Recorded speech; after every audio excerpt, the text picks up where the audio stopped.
ସିଂହରାଜ ବନ୍ଦ କେହି କରିପାରିବେନି।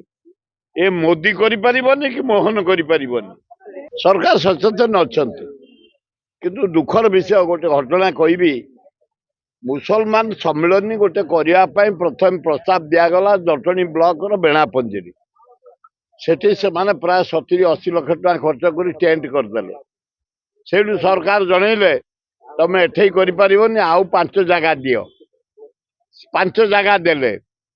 ଗୋଟେ ତର୍ତୁଆ ବୋଲି ଗାଁ ଅଛି ଖୋର୍ଦ୍ଧାର, ଜଟଣୀ ନିର୍ବାଚନ ମଣ୍ଡଳୀ ସିଲେକ୍ଟ ହେଲା, ପରମିଶନ ଦେଇଦେଲେ, ଆଲାଉ କରିଦେଲେ, ଏସପି ଦେଇଦେଲେ କ୍ଲିୟରେନ୍ସ,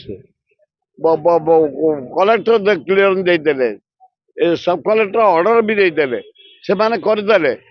1.5 କୋଟି ଟଙ୍କା ଖର୍ଚ୍ଚ କରି ସାରିଲେଣି। କାଲି ସକାଳୁ କହୁନି ତମେ କରିପାରିବନି। ଏଗୁଡାକ ଗୋଟେ ଧର୍ମ ପ୍ରତି ଗୋଟେ ଅନ୍ୟାୟ କରାଯାଉଛି। ମୋହନ ସରକାର ତମେ କାହିଁ ପରମିଶନ ଦଉଥିଲ? ତମେ କାହିଁ ରିପୋର୍ଟ ଦେଇଥିଲ କରାଯାଉ ବୋଲି? କଣ ପାଇଁ ସେ 1.5 କୋଟି ଟଙ୍କା ଖର୍ଚ୍ଚ କଲେଣି? ନଷ୍ଟ ହେଲା ତାଙ୍କର ହବ ଏଇନା। ସେ ତ କହୁଛନ୍ତି ତମେ ଜାଗର ପାଇଁ ଯଦି କହୁଛ ଆମର ଜାଗର ଦିନ ବନ୍ଦ କରିଦବୁ। 13, 14, 15 ମାଗିଥିଲୁ, ଆମର 15 ଦରକାର ନାହିଁ, 13, 14 2 ଦିନ ଦେଇଦିଅ। ତମେ ଦବନି? ବନ୍ଦ କରିଦେଇଛନ୍ତି ସରକାର। ଆଜି ସକାଳୁ ଆମେ ବାରମ୍ବାର ଏସପି ଦେଖା କଲୁ, ଡିଜି ସହିତ କଥା ହେଲୁଣି। ତମେ ଯଦି ବନ୍ଦ କରିବାର ଥିଲା କାହିଁ ତାଙ୍କୁ ପରମିଶନ ଦେଇଥିଲ? କଣ ପାଇଁ ସେ 1.5 କୋଟି ଟଙ୍କା ଖର୍ଚ୍ଚ କରିଛନ୍ତି? କାହିଁକି ତମେ ଧର୍ମ ପ୍ରତି ଏଭଳିଆ ବ୍ୟବହାର କରୁଛ? ଯେଉଁ ଯାହା ଧର୍ମ ଫ୍ରିଡମ ଦିଅ, ତାଙ୍କ ଧର୍ମ ସଭା ହେବା ପାଇଁ ସୁଯୋଗ ଦିଅ।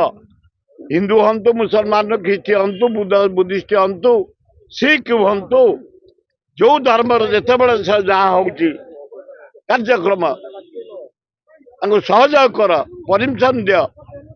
ହଠାତ୍ ବେଣାପଞ୍ଜିରେ କହିଲ 50-60 ଲକ୍ଷ ତାଙ୍କର ବରବାଦ ହେଲା। ଏଠି 1.5 କୋଟି ଟଙ୍କା ସରିଲାଣି, କାମ ସରିଲାଣି।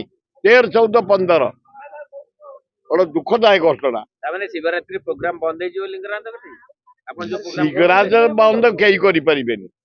ଏ ମୋଦି କରିପାରିବନି କି ମୋହନ କରିପାରିବନି।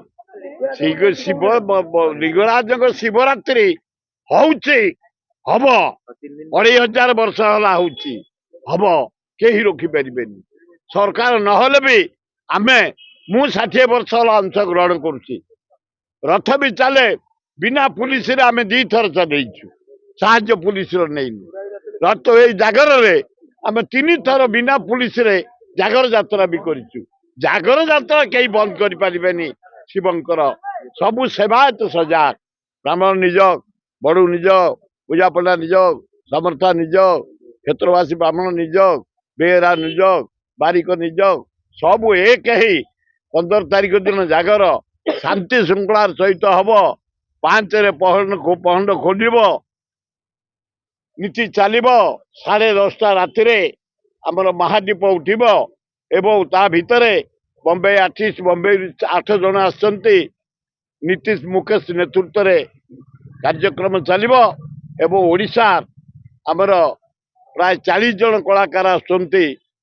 ଖୁବ ସୁନ୍ଦର ଭାବେ ଭଜନ ଚାଲିବ। ନାଇଁ, ସେମିତି ହବନି। ଲିଙ୍ଗରାଜଙ୍କର ଯଦି ପକେଇବାର ଇଚ୍ଛା ଥବ ସେ ପକେଇବେ, ଯଦି ନ ପକେଇବାର ଇଚ୍ଛା ଥବ କିଛି କେହି କରିପାରିବେନି। କିନ୍ତୁ ଜାଗର ହଉଛି, ହବ, ତାକୁ କେହି ରୋକିପାରିବେନି। Success can be simple with TSG Gurukul.